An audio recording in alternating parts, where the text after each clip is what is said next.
बिस्मिल्लाहिर्रहमानिर्रहीम। आज के अपने लेक्चर के अंदर हम डिस्कस करने जा रहे हैं numerical solution of ordinary differential equations. और जिन मेथड पर हम फोकस करेंगे वो है Picard method, Taylor series method, Euler method, Heun's method, basically से मॉडिफाइड ऑयलर मेथड भी कहते हैं, रंगीज मेथड एंड रंगी कुटा मेथड। बेसिकली जो रंगी कुटा मेथड है या आर के मेथड है, ये बेसिकली फोर्थ ऑर्डर के लिए होता है। बाद में आपके साथ डिस्कस करेंगे कि ऑयलर मेथड को फर्स्ट ऑर्डर रंगी कुटा मेथड, मॉडिफाइड ऑयलर मेथड को आर के 2 और रंगीज मेथड को आर के 3, और जबकि रंगी कुटा मेथड को बाय डिफ़ॉल्ट आर के फोर्थ ऑर्डर मेथड कहा जाता है। तो ये हम अपने जो सेक्शंस में लेक्चर्स के अंदर डिस्कस करते रहेंगे। तो आज हम डिस्कस करने जा रहे हैं पिकार्ड मेथड। ये पिकार्ड मेथड और Taylor series method basically numerical solution of ODEs की फॉर्मल क्लास कहलाती है, जबकि Euler method, Heun's method, Runge's method, Runge Kutta method ये बेसिकली लेटर क्लास कहलाती है सोल्यूशन की। आप यूँ कह सकते हैं कि ये बहुत ही बेसिक से मेथड्स हैं, और ये आप कह सकते हैं कि कुछ एडवांस लेवल या एवरेज लेवल के कुछ मेथड्स हैं हमारे पास ये। ठीक है जी। तो आज हम फॉर्मली डिस्कस करने जा रहे हैं पिकार्ड मेथड को। बहुत सिंपल है पिकार्ड मेथड। सपोज कीजिए कि एक first order ordinary differential equation हमारे पास मौजूद है, dy over dx is equal to f of x comma y. Right, ये एक first order ordinary differential equation है आपके पास, और हमें इसका basically particular solution find out करना है। पर्टिकुलर सोल्यूशन का मतलब ये होता है कि आपके पास इसके अंदर एक इनिशियल कंडीशन भी गिवन है आपके पास। तो हमें इसका इनिशियल कंडीशन को जब सब्स्टिट्यूट कर दिया जाता है तो जो आंसर निकलता है जिसके अंदर कोई आर्बिट्रेरी कांस्टेंट नहीं होता, उसे हम उसका पर्टिकुलर सोल्यूशन कहते हैं। तो बेसिकली इस डिफरेंशियल इक्वेशन का हमें पर्टिकुलर सोल्यूशन फाइंड आउट करना है। तो इसका पर्टिकुलर सोल्यूशन मैं लिख लेता हूँ। It is required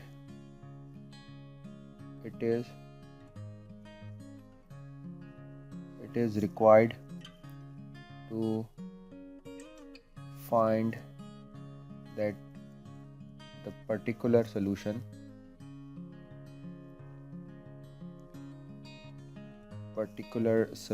of one। तो इक्वेशन नंबर 1 का हमें पर्टिकुलर सोल्यूशन मालूम करना है, जबकि इसकी इनिशियल कंडीशन है which assume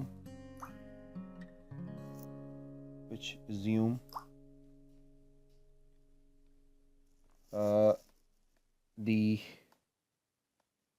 value of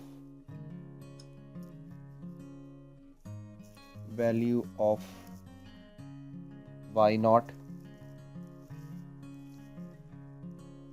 when x is equals to x naught। ठीक है जी। तो यानी समझे कि इसका एक जो है वो इनिशियल कंडीशन भी आपके पास मौजूद है, और इस डिफरेंशियल इक्वेशन का आपने एक पर्टिकुलर सोल्यूशन को फाइंड आउट करना है। तो बहुत सिंपल सा इसका एल्गोरिथम है। हम क्या करते हैं कि इक्वेशन नंबर 1 को इंटीग्रेट कर देते हैं बोथ साइड। तो dy is equal to f of x comma y and dx। Right, और आप इसको जो है वो इंटीग्रेट कर देते हैं, इंटीग्रेट कर दें। हम इसको इंटीग्रेट करते हैं इनिशियली y नॉट से y तक, इसको x नॉट से x तक। तो जब आप लेफ्ट हैंड साइड को इंटीग्रेट करते हैं तो क्या रिजल्ट होता है? इसका आंसर होता है y माइनस वाई नॉट, यानी इंटीग्रेशन का रिजल्ट y होता है। Upper limit y minus lower limit हम सब्स्टिट्यूट करते हैं।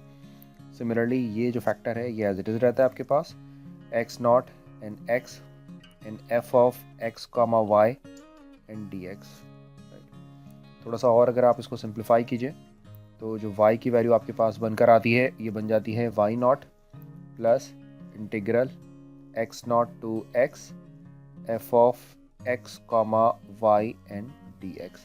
और अगर हम इसको अपनी फर्स्ट आइटरेशन कहते हैं कि हम अगर हमारे पास ये बेसिकली अगर फर्स्ट वैल्यू है तो इसकी जो फर्स्ट आइटरेशन है वो किसके इक्वल होगी? तो फर्स्ट आइटरेशन में यानी अगर y1 की हम बात करते हैं तो ये y1 इक्वल होगा y naught plus integral x naught and x and f of x comma ये y नॉट हो जाएगा और यहाँ dx आएगा। ये कॉमन सी बात है कि बेसिकली ये फंक्शन ऑफ 2 वेरिएबल्स हैं, और अगर हम इसको dx के रिस्पेक्ट से इंटीग्रेट कर रहे हैं तो ऑफ कोर्स वो फंक्शन ऑफ 1 वेरिएबल में चेंज हो रहा होगा।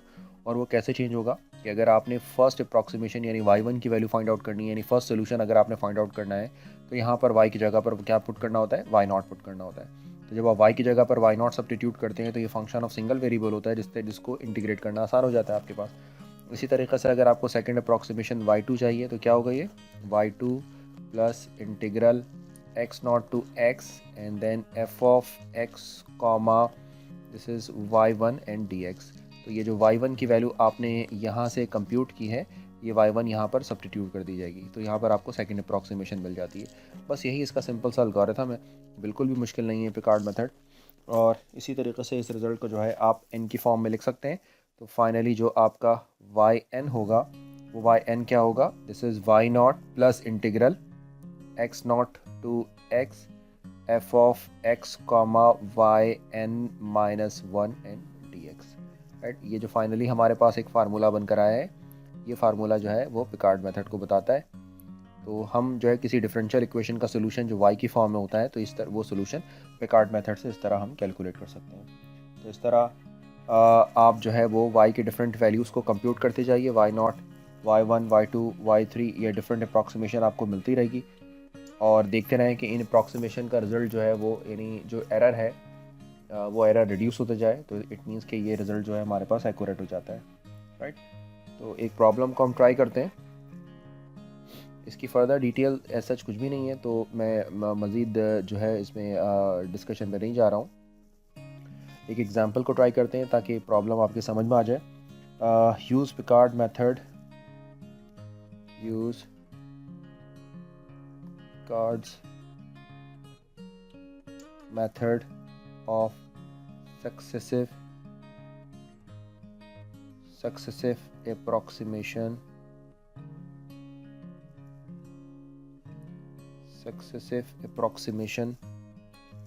obtain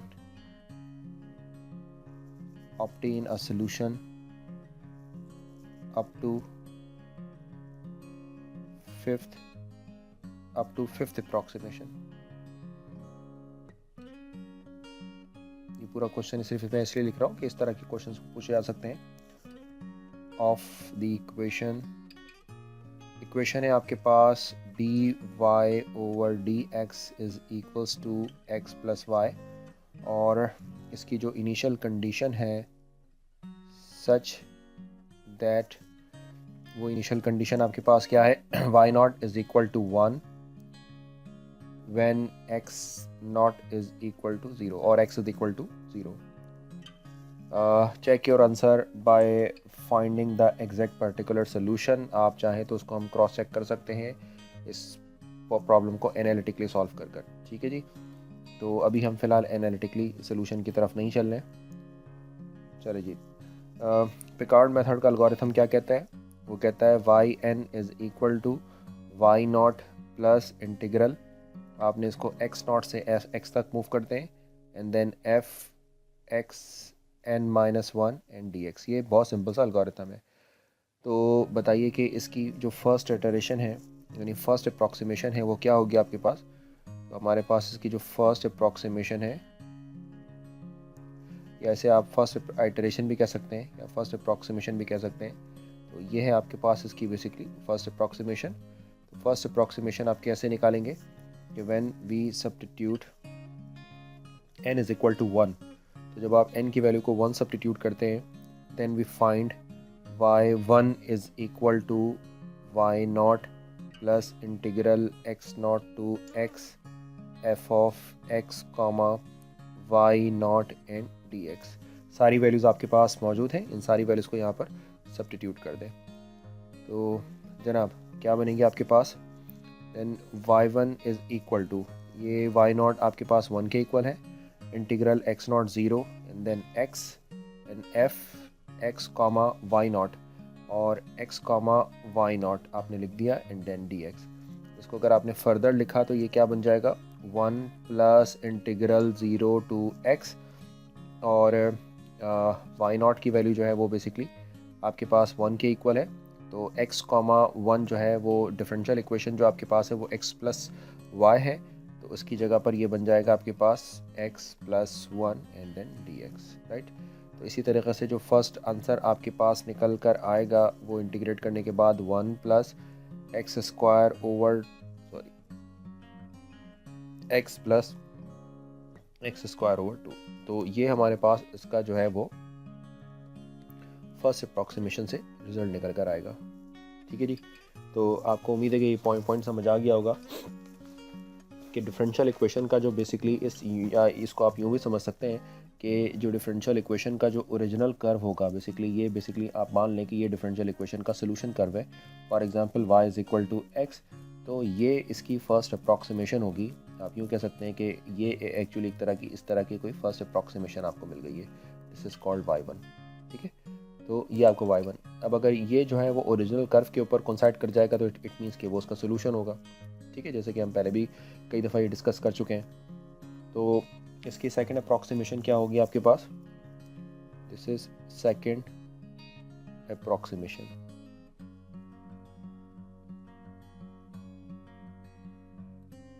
जी, तो सेकंड अप्रॉक्सीमेशन हम कैसे फाइंड आउट करेंगे? सेकंड अप्रॉक्सीमेशन फाइंड आउट करने के लिए हमने n की वैल्यू को 2 सब्स्टिट्यूट करना होगा। तो जब हम n की वैल्यू को 2 सब्स्टिट्यूट करेंगे तो y2 is equal to y0 plus integral 0 to x0 to x and then f of x comma y1 and ये dx हो जाएगा। तो यहाँ पर आपके पास जो y1 आपने कंप्यूट किया है वो y1 क्या कंप्यूट किया है? 1 प्लस एक्स स्क्वायर अपॉन 2। ठीक है जी। तो ये बताएं कि इसको मैं ज़रा डिटेल से कर देता हूँ आपके लिए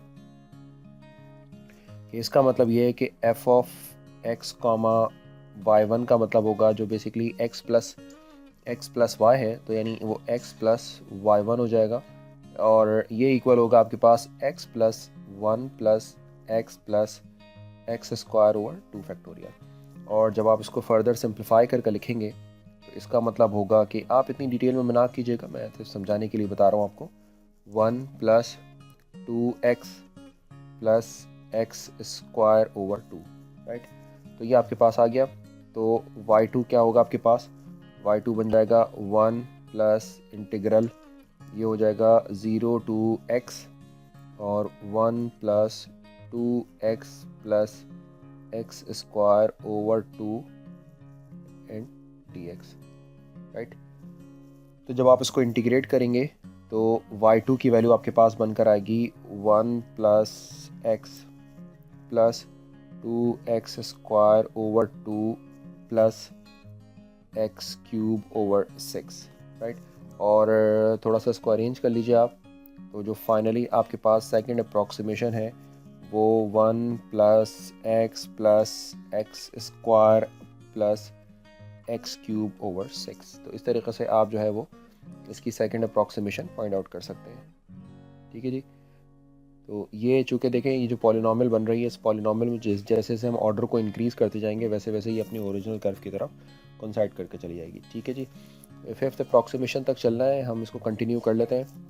जो हमारी जो है वो थर्ड अप्रॉक्सीमेशन जो है, थर्ड अप्रॉक्सीमेशन की हम बात करते हैं, राइट। आप प्रॉब्लम्स को खुद ट्राई कीजिएगा, अगर कोई मसला हो तो फिर डिस्कस कर लीजिएगा। तो थर्ड उसके लिए हमें y जो है हमारे पास जो y2 हमने कंप्यूट किया है वो y2 क्या है? 1 plus x square plus x cube over 6।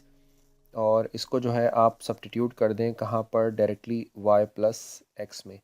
तो इसका मतलब ये है कि जो आपके पास y3 एक स्टेप में स्किप कर दिया मैंने, ये बन जाएगा 1 प्लस इंटीग्रल 0 टू x और 1 plus 2x plus x cube x square plus x cube over 6 and then dx। तो इसका मतलब ये है कि जो y3 की वैल्यू है आपके पास ये बन जाएगी 1 plus x square plus x cube upon 3 plus x power 4 over 24। तो ये आपके पास आ जाएगी थर्ड अप्रॉक्सीमेशन। ऑफ कोर्स के ऑर्डर जैसे जैसे इंक्रीज़ होता जाएगा पॉलिनॉमियल्स का वैसे वैसे रिजल्ट भी आपका जो है वो इम्प्रूव हो जाता है। ठीक है जी। तो इस तरीके से आपने इसकी जो है वो थर्ड अप्रॉक्सीमेशन जो है वो फाइंड आउट कर ली है। सिमिलरली सेम स्टेप्स को आप रिपीट करेंगे।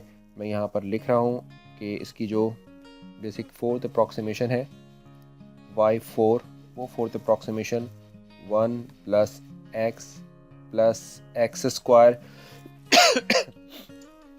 Plus x cube over 3 and plus x power 4 divided by 12 plus x power 5 divided by 120 बन जाएगी। ये आप खुद ट्राई कीजिएगा।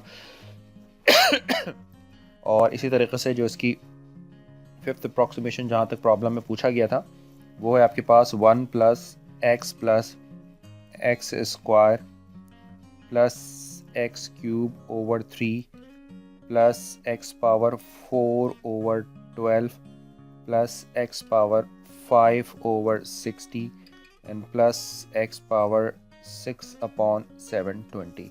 तो ये आपका जो है वो फाइनल रिज़ल्ट है और इस तरीके से आप जो है वो पिकार्ड मेथड से एक पर्टिकुलर सोल्यूशन फाइंड आउट कर सकती हैं। तो ये बेसिकली इसका पर्टिकुलर सोल्यूशन है।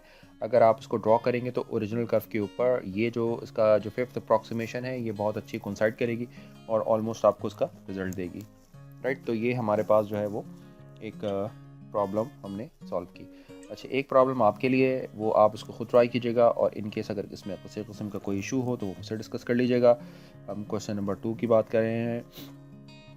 एक डिफरेंशियल इक्वेशन आपके पास गिवन है और वो इक्वेशन है dy over dx is equals to y minus x divided by y plus x, और ये जो है वो y of 0 is equal to 1 इसकी इनिशियल कंडीशन है। आपने इस पर पिकार्ड मेथड अप्लाई करना है और इसको जो है वो इंटीग्रेट करना है और साथ साथ आपने और ये और क्या करना है इसके बाद जब आप इसका फाइनल सोल्यूशन निकाल लें तो आपने क्या करना है, find the value of y for x is equal to 0.1 by Picard method. Picard's method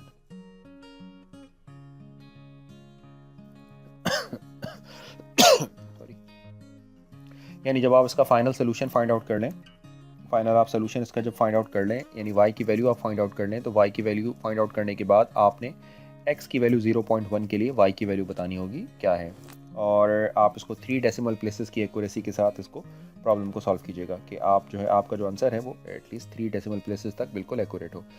इसका जो आंसर है वो मैं आपको बता देता हूँ। इसका आंसर है y 0.1 के लिए जो आंसर है वो है 0.9828, या अप्रॉक्सीमेटली 2 आइटरेशन ज़रूर परफॉर्म कीजिएगा, यानी सेकंड अप्रॉक्सीमेशन तक आप ज़रूर कीजिएगा, यानी y1 को फाइंड आउट कीजिएगा और y2 फाइंड आउट, यानी ये 2 अप्रॉक्सीमेशन आपने ज़रूर फाइंड आउट करनी है।